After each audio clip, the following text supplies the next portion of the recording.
आजाद भारत का सबसे बड़ा घोटाला 1 करोड़ से अधिक आय वाले मंदिरों से 10% तक का योगदान कॉमन पूल फंड में लिया जाता है। यह भेदभाव उसी समय से शुरू हो गया था। पुस्तक के अनुसार यह एक अवैध कर है।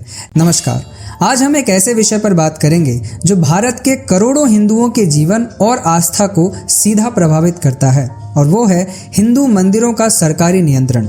क्या आप जानते हैं, जिस देश की पहचान उसकी सनातन संस्कृति है, वहां सरकारें उसके सबसे पवित्र स्थानों का प्रबंधन क्यों कर रही हैं?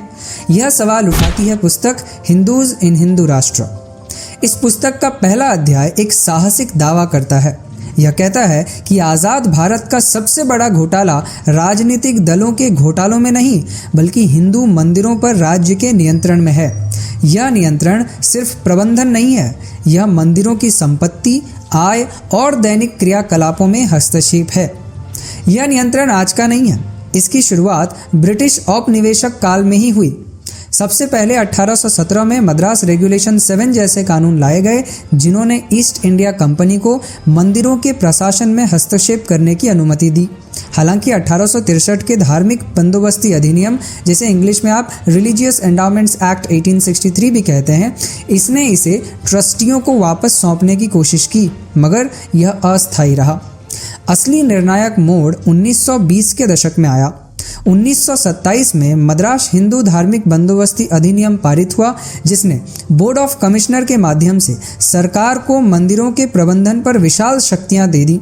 याद रखें, इससे ठीक 2 साल पहले 1925 में सिख गुरुद्वारा अधिनियम पारित हुआ था, जिसने सिख समुदाय को अपने संस्थानों का स्वतंत्र प्रबंधन दे दिया। यह भेदभाव उसी समय से शुरू हो गया था। आज़ादी के बाद भी यह सिलसिला रुका नहीं। 1951 में तमिलनाडु हिंदू धार्मिक और धर्मार्थ बंदोबस्ती अधिनियम, अंग्रेजी में जिसे आप तमिलनाडु HR&CE एक्ट 1951 कहते हैं, ये आया, जिसने सरकार के नियंत्रण को और मजबूत किया।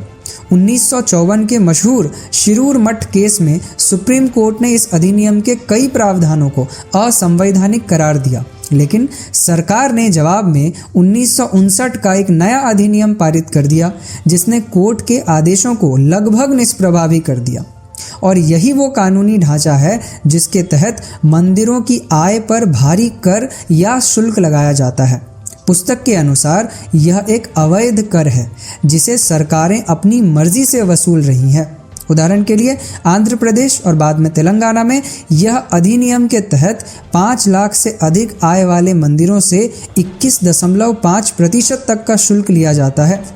कर्नाटक में 1997 के HR&CE एक्ट और उसके हालिया संशोधनों के तहत भी 1 करोड़ से अधिक आय वाले मंदिरों से 10% तक का योगदान कॉमन पूल फंड में लिया जाता है। यह पैसा अक्सर गैर मंदिर उद्देश्यों के लिए उपयोग होता है, जबकि अन्य धर्मों के संस्थान इस तरह के सरकारी शुल्क से मुक्त हैं। सवाल सिर्फ पैसे का नहीं, संवैधानिक समानता का है।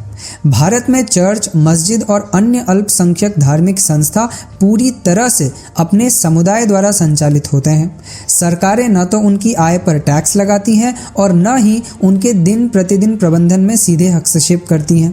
फिर भी संविधान का अनुच्छेद 26 सभी धार्मिक संप्रदायों को अपने मामलों का प्रबंधन करने की स्वतंत्रता देता है। केवल हिंदू मंदिर ही सरकारी नौकरशाही के अधीन क्यों है?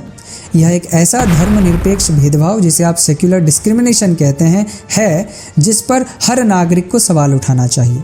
इस समस्या का समाधान क्या है? पुस्तक का सुझाव है कि मंदिरों को सरकारी नियंत्रण से मुक्त किया जाए, उन्हें एक ऐसे स्वतंत्र बोर्ड द्वारा चलाया जाए जिसमें केवल हिंदू भक्त और कुशल प्रशासक शामिल हों। मंदिरों को सार्वजनिक रूप से सूचीबद्ध यानी कि पब्लिकली लिस्टेड किया जाए, और ऐसा करके उनका धन उनकी धार्मिक और सामाजिक गतिविधियों में लगाया जाए, न कि सरकारी खजाने में। यह आज़ादी सिर्फ मंदिरों के लिए नहीं, बल्कि भारत की सनातन संस्कृति की संप्रभुता के लिए ज़रूरी है। सवाल पूछिए, आवाज़ उठाइए। धन्यवाद।